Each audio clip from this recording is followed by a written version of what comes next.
Bilinçaltınız asla yaşlanmaz. O, zamansız, yaşsız ve sonsuzdur.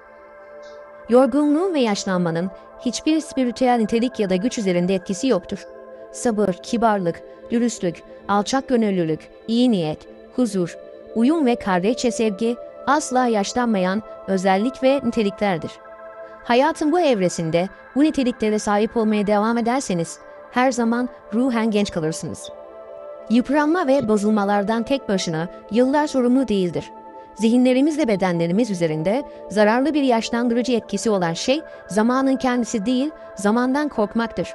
Zamanın etkilerine yönelik nörotik bir korku erken yaşlanmanın nedeni olabilir.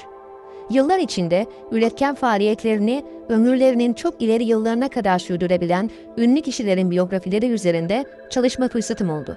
Hatta bazıları ilk büyük başarısını ileri bir yaşta elde etmişti. Aynı zamanda şöhreti olmayan, kendi küçük dünyasında yaşın tek başına zihnin ve bedenin yaratıcı güçlerini yok edemeyeceğini kanıtlayan sayısız bireyle tanışma şansına da eriştim. Bunlar dayanıklı ölümlülerdi. Düşünce hayatında yaşlandı. Birkaç yıl önce Londra'daki eski bir arkadaşıma uğradım. Yakın bir zamanda 80 yaşına girmişti. Birçok kişi için bu sevinç kaynağıdır ama ne yazık ki o böyle düşünmüyordu. Onu görünce neye uğradığımı şaşırdım. Hem zayıf görünüyor hem de kendini zayıf hissediyordu. Hatta hasta gibiydi. Ancak doktorumun hiçbir tıbbi sorunun olmadığını söylüyordu. Doktorlar gerizekalı diyordu. Ben hastalığımın ne olduğunu biliyorum. Hayatın kendisi. Ona ne demek istediğini sordum. Hiç kimse beni istemiyor, kimsenin bana ihtiyacı yok diye bağırdı. Neden olsun ki? Kimsenin işine yaramıyorum. Doğuyoruz, büyüyoruz, yaşlanıyoruz ve ölüyoruz. Hikayenin sonu bu. Bir bakıma hastalık konusundaki görüşünde haklı olduğunu biliyordum. Hastaydı ama hayat yüzünden değil, kendisinin hayata bakışı yüzünden. Gereksizlik ve dengesizlik duygusu onu hasta ediyordu. Sadece yaşlanmayı bekliyordu. Ondan sonra hiçbir beklentisi yoktu. Düşünce hayatında yaşlanmıştı ve bilinçaltı beklediği ve korktuğu her şeyi gerçek kılıyordu. Yaş bir geriğin şafağıdır. Ne yazık ki birçok kişi bu mutsuz adamla aynı zihinsel tutuma sahiptir. Yaşlanma adını verdikleri şeyden, sondan ve soylarının tükenmesinden korkarlar. Bu onların hayattan korktukları anlamına gelir. Ancak hayat sonsuzdur. Yaş yılların uçup gitmesi değil, bir geriğin şafağıdır. Bilgelik, bilinçaltındaki büyük manevi güçlerin farkında olmak ve mutlu, dolu dolu bir yaşam sürmek için bu güçleri nasıl kullanacağını bilmektir. 65, 75 ya da 85 yaşın siz ve herkes için benzer bir son olduğu düşüncesini aklınızdan çıkarın. Bu eskisinden çok daha parlak, üretken, faal, başarılı bir yaşamın başlangıcı da olabilir. Buna inanır ve bunu beklerseniz bilinçaltınız gerçek olmasını sağlayacaktır. Değişimi hoş karşılayın. Yaşlanmak trajik bir olay değildir. Yaşlanma süreci adını verdiğimiz şey değişimdir. Bunu keyifle ve memnuniyetle karşılamamız gerekir. İnsan hayatının her aşaması sonu olmayan yolda bir adımdır. Bedensel güçlerimizin sınırlarını aşan muhteşem güçlerimiz vardır. Biz fiziksel duyularımızın sınırlarını aşan muhteşem duyulara sahibiz. Hayat. Bir kadın elektrik büyücüsü Thomas Edison'a sormuştu. Bay Edison, elektrik nedir? Bayan, elektrik. Kullanın ve görün. Elektrik, tam olarak anlayamadığımız, görünmez güce verdiğimiz isimdir. Yine de elektriğin prensipleri ve kullanım hakkında öğrenebildiğimiz her şeyi öğrenmeye çalışırız. Onu sayısız şekillerde kullanırız. Bilim adamları bir elektronu gözleriyle göremezler ancak bunu bilimsel bir gerçek olarak kabul ederler. Çünkü diğer deneysel bulgularla denk düşen tek geçerli sonuç budur. Hayatı göremeyiz ancak canlı olduğumuzu biliriz. Hayat vardır ve hepimiz onun güzelliğini ve ihtişamını ifade etmek için buradayız. Zihin ve ruh yaşlanmaz. Hayatın doğum, ergenlik, gençlik, olgunluk ve yaşlanmadan ibaret olduğunu düşünen ve buna inanan bir insan acınacak haldedir. Böyle bir insanın hiçbir dayanağı, umudu ya da vizyonu yoktur. Bu insan için hayatın anlamı yoktur. Bu tür inanç, nevroza ve her türlü zihinsel anomaliye neden olan hayal kırıklığı, durgunluk, kinizm ve umutsuzluk duygusunu beraberinde getirir. Eskisi gibi hızlı tenis oynayamıyor ya da çocuklarınız gibi hızlı yüzemiyorsanız ne olmuş yani? Vücudunuz yavaşlamışsa, ağır adımlarla yürüyorsanız ne olmuş? Unutmayın, hayat her zaman kendini yeniler.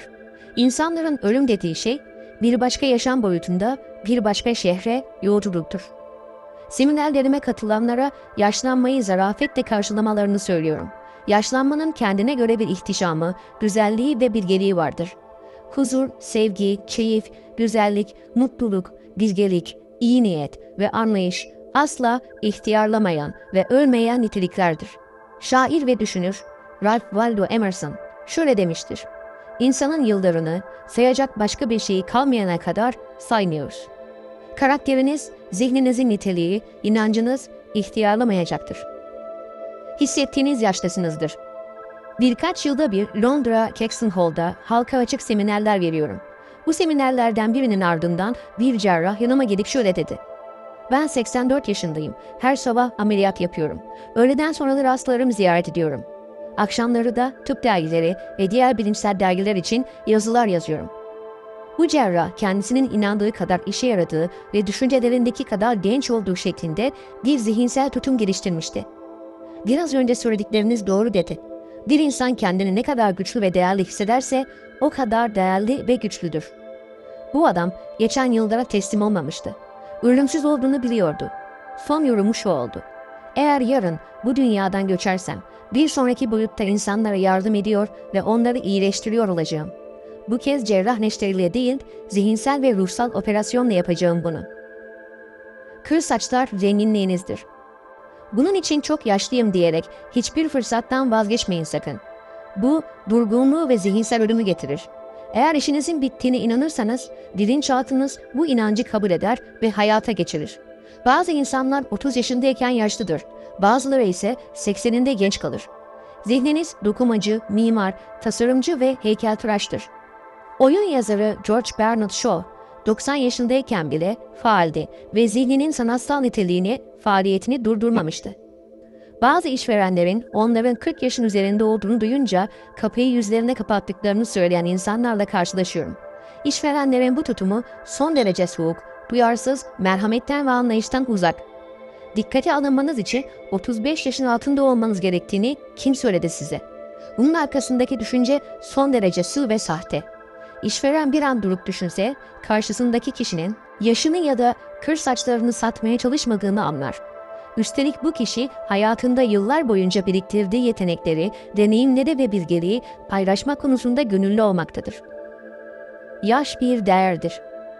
Yaşınız bir şirket için ayırt edici bir değer olmalıdır. Çünkü siz yıllarca altın kural, sevgi yasası ve iyi niyet prensiplerini uygulamışsınızdır. Kır saçlarınız, bilgeliğinizi, becerilerinizi ve anlayışınızı ifade etmelidir. Duygusal ve manevi olgunluğunuz her şirket için büyük bir nimet olmalıdır. İnsanlar 65 yaşında ya da herhangi bir kronolojik yaşta ikinci plana atılmamalıdır. Bu, insanın kişisel sorunları çözme, gelecek için planlar yapma, kararlar verme ve deneyimlerin sonucu olan yaratıcı fikirlere dayanarak başka insanları yönlendirme konusunda en verimli olduğu dönemdir. Yaşınızı yaşayın. Hollywood'dan bir senaryo yazarı, benim işim bitti artık demişti. Yıllarca birinci sınıf işler yaptım. Bütün dünyada festivallerde ödüller aldım. Şaşırarak sordum. Sonra ne oldu? Ellerini kaldırdı. Son yaptığım görüşmede 30 yaşındaki stüdyo yöneticisi bana bugünün izleyicisine hitap edemeyeceğimi söyledi. Onunla tartışmaya kalkınca bana yaşları 12 ila 18 arasında değişen oğlanların zihinlerine ve zevklerine hitap etmeyen senaryolarla ilgilenmediğini anlattı. Ben de çıkıp gittim. Bu ilişkiler için trajik bir durum. Bir sürü insan böyle bir diyete tabi tutulursa duygusal ve ruhsal açıdan nasıl olgunlaşabilir? Kişisel gelişimleri için içlerinde var olan potansiyeli görmez hale getiriliyorlar. Gençlik, deneyimsizlik, sevgi yetersizliği ve aceleci yargılar anlamına geldiği halde onlardan gençliği yüceltmeleri isteniyor. Onların en iyisiyle aşık atıyorum. 60'larında ya da daha yaşlı olan ve genç kalmak için adeta delicesine kampa giren pek çok insan tanıyorum. İlaçlar alıyorlar, diyetler yapıyorlar, paralarını gece geç saatlerde televizyonlarda marifetleri öve öve bitirilemeyen egzersiz aletlerini yatırıyorlar. Daha fazla imkanı olanlar spalara gidiyor, liposuction ve estetik ameliyatlara başvuruyor. Adeta ben onların en iyisiyle aşık atırım. Bu insanlar şu gerçeği unutmamalılar. İnsan ne düşünürse odur. Diyetler, multivitaminler ve spor bu insanların geç kalmalarını sağlamaz. Düşünce süreçlerine bağlı olarak yaşlandıklarını ya da geç kaldıklarını anlamaları gerekir. Bilinçaltınızı düşünceleriniz koşullandırır. Eğer sürekli güzel, foylu ve iyi olan şeyler üzerinde düşünürseniz, kronolojik yaşınızdan bağımsız olarak ruhsal açıdan genç kalabilirsiniz. Yaşlanma korkusu. Korkulan başa gelir. Birçok insan yaşlanmaktan korkar. Yıllar ilerledikçe zihinsel ve fiziksel bozulma yaşadıklarından gelecekten emin değillerdir. Düşünüp hissettikleri gerçek olur. Hayata ilginizi kaybettiğinizde hayal kurmaktan, yeni gerçeklere karşı açlık duymaktan, keşfedecek yeni dünyalar aramaktan vazgeçtiğinizde yaşlanırsınız. Zihniniz yeni fikirlere ve ilgi alanlarına açık olduğunda, perdeyi açıp içeri güneşin, hayatın ve evrenin yeni gerçeklerine dair ilhamın girmesine izin verdiğinizde genç ve canlı olursunuz. Verecek çok şeyiniz var. İster 65 yaşında olun, ister 95, verecek çok şeyiniz olduğunu bilmelisiniz. Genç nesle yardımcı olabilir, öğüt verebilir, yol gösterebilirsiniz. Bilgeliğinizden, deneyimlerinizden ve bilgilerinizden yararlanmalarını sağlayabilirsiniz. Her zaman ileriye bakabilirsiniz. Çünkü her zaman sınırsız çizgiye bakıyorsunuzdur. Hayatın güzelliklerini ve mucizelerini keşfetmekten asla vazgeçmeyeceğinizi fark edebilirsiniz. Hayatın her anında yeni bir şey öğrenmeye çalışırsanız zihninizin genç kaldığını fark edersiniz. 110 yaş. Birkaç yıl önce Hindistan Bombay'de seminer verirken arkadaşlarının 110 yaşında olduğunu söylediği bir adamla tanıştım. Gördüğüm en güzel yüze sahipti. İçinin ışığı yüzünü aydınlatıyordu sanki. Gözlerinde aslında bir güzellik vardı. Onun şikayet etmeksizin yaşlandığını ve zihninin ışığını söndürmediğini görebiliyordum. Emeklilik. Yeni bir girişim. Zihninizin asla emekli olmadığından emin olun. Zihniniz paraşüt gibi olmalıdır. Açılmadığı sürece bir yararı yoktur. Yeni fikirlere karşı açık olun. 65 ve 70 yaşında olan insanlar gördüm. Çok geçmeden rahatsızlanıyor ve birkaç yıl sonra da ölüyorlardı. Hayatlarının sonuna geldiklerini hissediyorlardı. Öyle düşündükleri için de öyle oluyordu. Emeklilik yeni bir girişim, yeni bir zorluk, yeni bir yol ya da uzun bir rüyanın gerçekleşmesinin başlangıcı olabilir.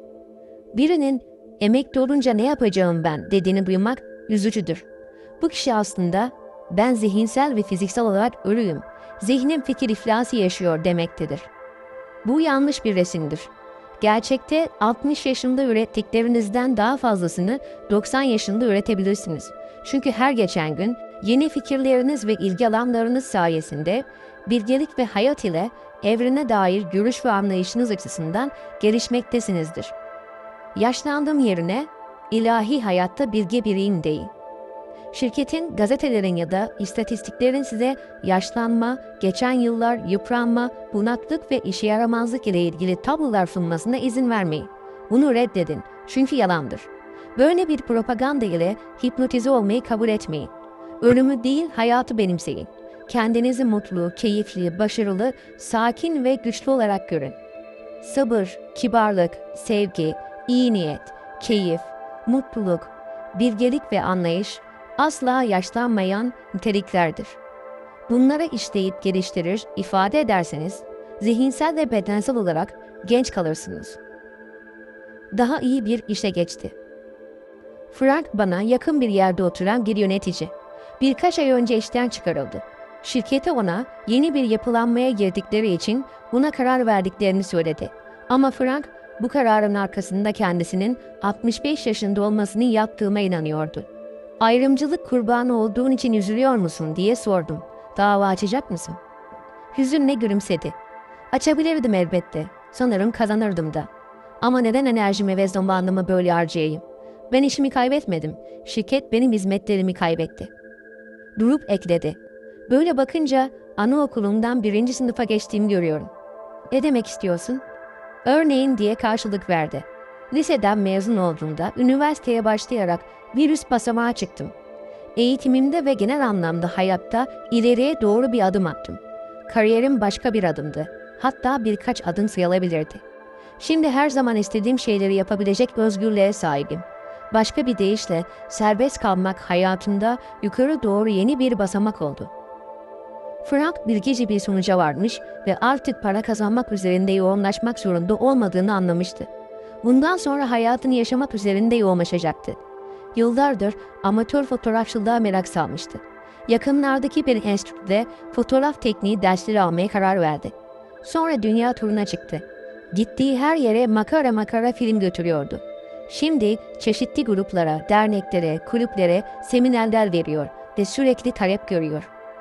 Kendiniz dışındaki değerli bir şeyle ilgilenmenin sayısız yolu var.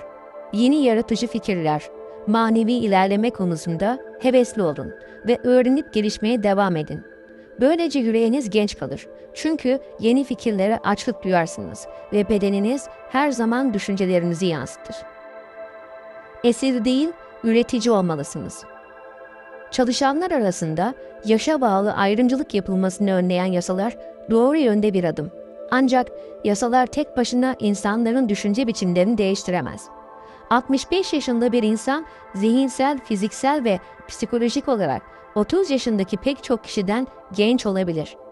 Biz çalışmalarımızın meyvelerini toplamak, yaşımızın yüzünden bizi işsizliğe mahkum eden toplumda mahkum değil, üretici olmak için buradayız. Bir insanın vücudu yıllar geçtikçe yavaşlar. Ancak bilinç altından aldığı ilham sayesinde daha aktif, tetikte, canlı ve hızlı hale gelebilir. Zihin gerçekte asla yaşlanmaz. Gençliğin sırrı. Gençlik günlerinizi yeniden yakalamak için bütün vücudunuzda hareket eden bilinçaltınızın mucizevi, iyileştirici ve yenileyici gücünü hissedin. İlham aldığınızı, desteklendiğinizi, canlandığınızı, yenilendiğinizi ve manevi olarak şarj edildiğinizi bilin ve hissedin. İçiniz tıpkı geçtik günlerinizde olduğu gibi yine coşku ve keyifle dolabilir. Çünkü o keyifli ruh halini zihinsel ve duygusal olarak her zaman yeniden yakalayabilirsiniz. Kafanızın üzerinde yanan mum ilahi zekadır. Bu size bilmeniz gereken her şeyi gösterir. Sizin görünümlerden bağımsız olarak iyi olduğunuzu bilmenizi sağlar. Bilinçaltınızın gösterdiği yolda ilerleyin. Çünkü şafağın söktüğünü ve gölgelerin dağıldığını biliyorsunuz. Vizyonunuz olsun. Yaşlandım yerine ilahi hayatta bilge biriyim deyin. Şirketin, gazetelerin ya da istatistiklerin size yaşlanma, geçen yıllar, yıpranma, bunaklık ve işe yaramazlık ile ilgili tablolar sunmasına izin vermeyin. Bunu reddedin çünkü yalandır. Böyle bir propaganda ile hipnotize olmayı kabul etmeyin. Ölümü değil, hayatı benimseyin. Kendinizi mutlu, keyifli, başarılı, sakin ve güçlü olarak görün. Zihniniz yaşlanmaz. Tanınmış kalp cerrahı Michael DeBakey, 1932 yılında ilk kan pompasını geliştirmişti. Onun pompası bugün bypass ameliyatlarında hala kullanılıyor.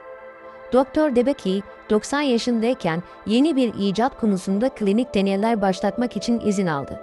Ağır kalp hastalıkları olan kişilerin göğüslerine yerleştirilebilecek küçük bir pompaydı bu.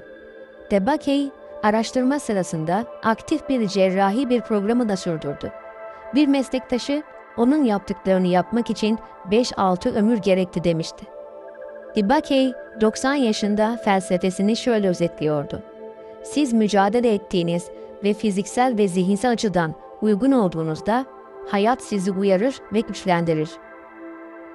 99 yaşında zihni aktifti. Babam 65 yaşında Fransızca öğrendi ve 70 yaşında bu alanda otorite haline geldi. 60 yaşın üzerindeyken Gaylek üzerine çalışmaya başladı ve bu konuda yetkin ve ünlü bir öğretmen oldu. 99 yaşında vefat edene kadar bir yüksekokulda ablama asistanlık yaptı. Zihni 99 yaşındayken de 20 yaşında olduğu kadar berraktı. Hatta mantık yürütme gücü yaşlandıkça daha da artmıştı. Kısacası insan kendini kaç yaşında hissederse, kaç yaşında olduğunu düşünürse o yaştadır. Kıdemli vatandaşlar. Romalı vatansever Marcus Porcius Cato 80 yaşında Yunanca öğrendi. Ünlü Alman-Amerikalı kontralto Madame Ernest Schumann, müzikteki başarısının zirvesine büyük anne olduktan sonra ulaştı. Yunan düşünür Sokrat 80 yaşındayken müzik aletleri çalmayı öğrendi. Michelangelo en güzel tablolarını 80 yaşında yaptı. Sio Simonides 80 yaşında şiir ödülü aldı. Johann von Goethe, Faust'u 80 yaşında bitirdi. Leopold von Ranke dünyanın tarihini 80 yaşında yazmaya başladı ve 92 yaşında tamamladı. Lord Tennyson Alfred 83 yaşında Crossing the Bar adında harika bir şiir yazdı. Isaac Newton 85 yaşında çok çalışıyordu. John Wesley 88 yaşında metodoloji dersleri veriyordu. Fransa'dan Jean-Louis Conant bu insanlar kadar ünlü değildi. Gençliğinde bir kez ünlü ressam Vincent van Gogh ile karşılaşmış ama bu onun hayatında bir fark yaratmamıştı. Ancak 100. doğum gününden sonra insanlar onunla ilgilenmeye başladılar. Ona göre artık her gün bisiklete binemeyeceğini gösteren bir olaydı. Calment, 110. doğum gününde dünyanın her yerinden kutlamalar ve iyi dilekler aldı.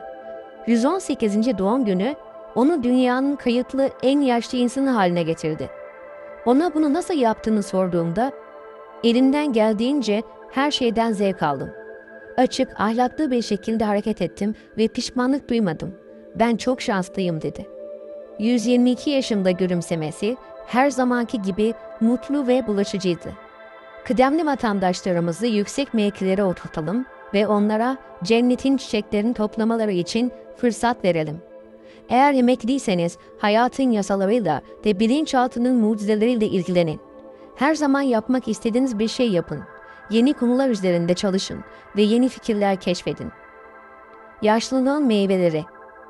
Yaşlanmak hayatın gerçeklerine herkesten daha yüksekte bulunan bir noktadan bakmaktır.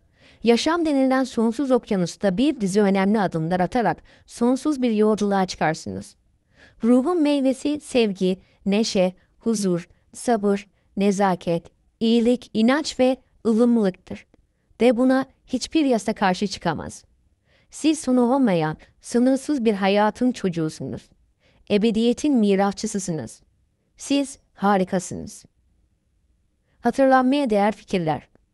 Sabır, kibarlık, sevgi, iyi niyet, keyif, mutluluk, bilgelik ve anlayış asla yaşlanmayan niteliklerdir. Bunları işleyip geliştirir, ifade ederseniz zihinsel ve bedensel olarak geç kalırsınız. Zamanın etkilerine yönelik nörotik korku, erken yaşlanmanın nedeni olabilir. Yaşlanma, yılların geçip gitmesi demek değildir. İnsanlara zihninde bilgelik denen şafağın sökmesi anlamına gelir. Hayatın en üretken dönemi 65 ile 95 yaşlar arası olabilir. İlerleyen yılları hoş karşılayın. Bu, sonu olmayan bir yolda ilerlediğiniz anlamına gelir. Hayat kendini yeniler, ebedidir, yok edilemez ve insanların gerçeğidir. Sonsuza kadar yaşayacaksınız. Çünkü sizin hayatınız sonsuzdur. Zihninizi göremezsiniz ama bir zihniniz olduğunu bilirsiniz. Ruhu göremezsiniz ama oyun ruhu, sanatçı ruhu, müzisyen ruhu, konuşmacı ruhu olduğunu ve bunların gerçek olduğunu bilirsiniz. Benzer şekilde zihninizde ve kalbinizde hareket eden iyilik, doğruluk ve güzellik ruhu da gerçektir. Hayatı göremezsiniz ama canlı olduğunu bilirsiniz. Yaşlanmak, hayatın gerçeklerini en üst noktadan görmek olarak tanımlanabilir. Yaşlılıktaki keyifler, gençliktekinden daha büyüktür. Zihniniz manevi ve zihinsel faaliyetlerle ilgilenir. Doğa bedeninizi yavaşlatır. Böylece ilahi şeyler üzerinde yoğunlaşma fırsatınız olur.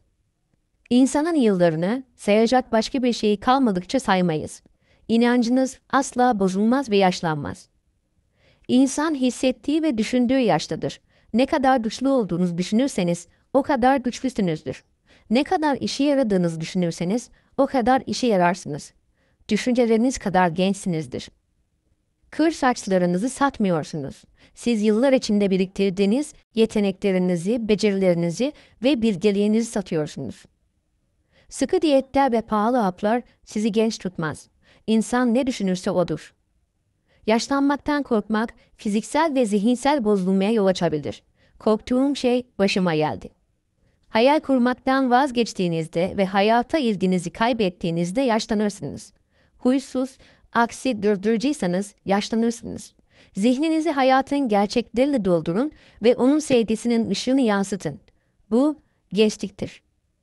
İleriye bakın. Çünkü her zaman sınırsız çizgiye bakıyorsunuzdur. Emeklilik yeni bir girişimdir. Yeni çalışma ve ilgi alanları bulun. Para kazanma derdindeyken yapmak isteyip yapamadığınız her şeyi şimdi yapabilirsiniz. Hayatınızı yaşamak üzerinde yoğunlaşın. Toplumda esir değil, üretici olun. Işığınızı perdelerin ardına saklamayın.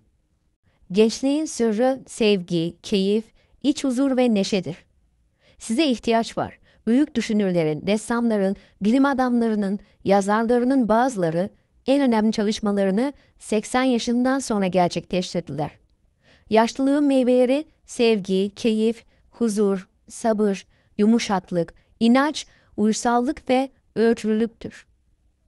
Siz sonu olmayan sınırsız bir hayatın çocuğusunuz. Ebediyetin mirasçısısınız. Siz harikasınız.